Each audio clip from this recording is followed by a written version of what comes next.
Brought to you by TechnoSpark 20 series smartphones. I'm superhuman.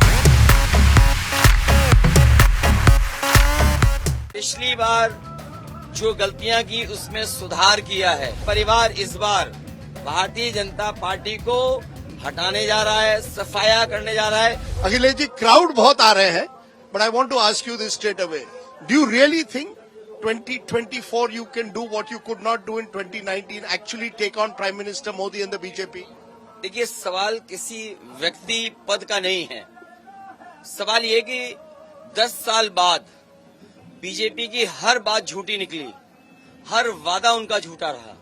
जिन्होंने कहा किसान की आय दोगुनी होगी, नौजवानों को नौकरी मिलेगी, और उत्तर प्रदेश का तो कमाल ऐसा है कि कोई भी परीक्षा हुई होगी उत्तर प्रदेश में, उसमें पेपर लीक हो गया।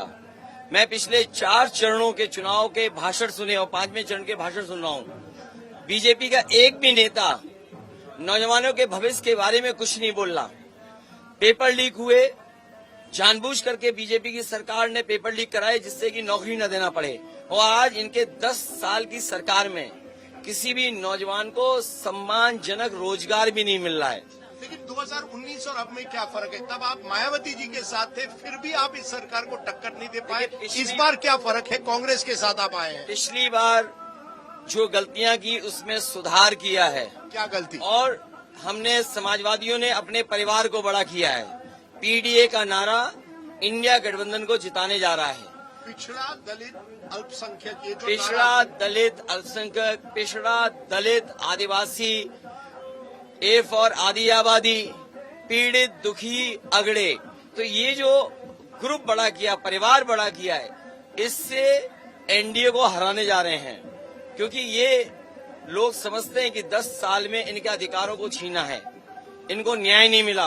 आज जेल में सबसे ज्यादा वो हैं, इन्हें इलाज नहीं मिल रहा, सरकारी अस्पताल में जाने के बाद भी इलाज नहीं मिल रहा। वो पीडीए परिवार हैं। एक भी यूनिवर्सिटी में पीडीए परिवार का अपॉइंट नहीं हुआ।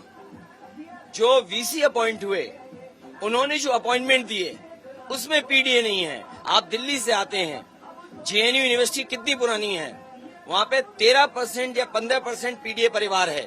और इसी तरह बीएचयू, वहां भी 15% से ज्यादा पीडीए परिवार नहीं है। इसलिए पीडीए परिवार इस बार भारतीय जनता पार्टी को हटाने जा रहा है, सफाया करने जा रहा है। और आज के जमाने में क्या ये सोच सकते हो कि मैं मंदिर जाऊं और आप मंदिर को धो दें?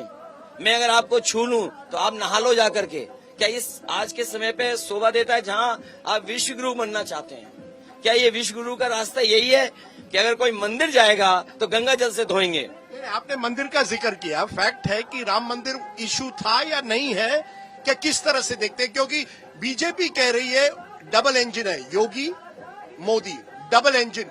2022 में भी जब स्टेट असेंबली इलेक्शन हुए थे तब भी ये डबल इंजन जीती, 2019 में जीती, 2017 में जीती, 2014 में जीती, 4 बार यूपी में लगातार जीत रही। आज दिल्ली वालों की बड़ी बड़ी होर्डिंग देख लो। कई जगह जो दावा करते हैं डबल इंजन की सरकार का, उनका एक इंजन गायब है।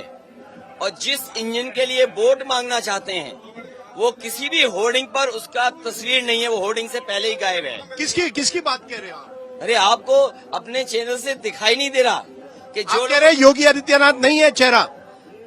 मैं कह रहा हूँ कि दिल्ली वालों ने जो बड़ी बड़ी होर्डिंग लगाई हैं, जो अपने आप को कहते हैं कि डबल इंजन की सरकार है, कई होर्डिंगों में उनका एक इंजन गायब है। जिसके लिए वोट मांगना चाहते हैं वो इंजन एक भी होर्डिंग में नहीं है। अगर आपको नहीं दिखाई देता है एयरपोर्ट से निकलने के बाद भी, तो मैं उसके लिए कुछ नहीं कर सकता। नहीं, आप कह रहे हैं कि ये चुनाव केवल मोदी जी के नाम पे लड़ा जा रहा है, योगी फैक्टर नहीं है। जो डबल इंजन की सरकार है वो क्यों डबल इंजन बोल रही है जब उनके पास इंजन नहीं है लगाने को? और जिस इंजन की वजह से सरकार बनेगी वो इंजन होर्डिंग से क्यों गायब है? मैं आपको आखिरी में पूछूंगा, राहुल गांधी, आप इस बार राहुल गांधी के साथ आए, यूपी के लड़के, पिछली बार भी 2017 में यूपी के लड़के साथ आए थे, तब आप हार गए। फिर से पूछ रहा हूं, फर्क क्या है? तब आप राहुल गांधी और अखिलेश की ट्यूनिंग में कुछ है जिससे ये चुनाव आप मोदी जी जैसे व्यक्ति को टक्कर दे पाएंगे?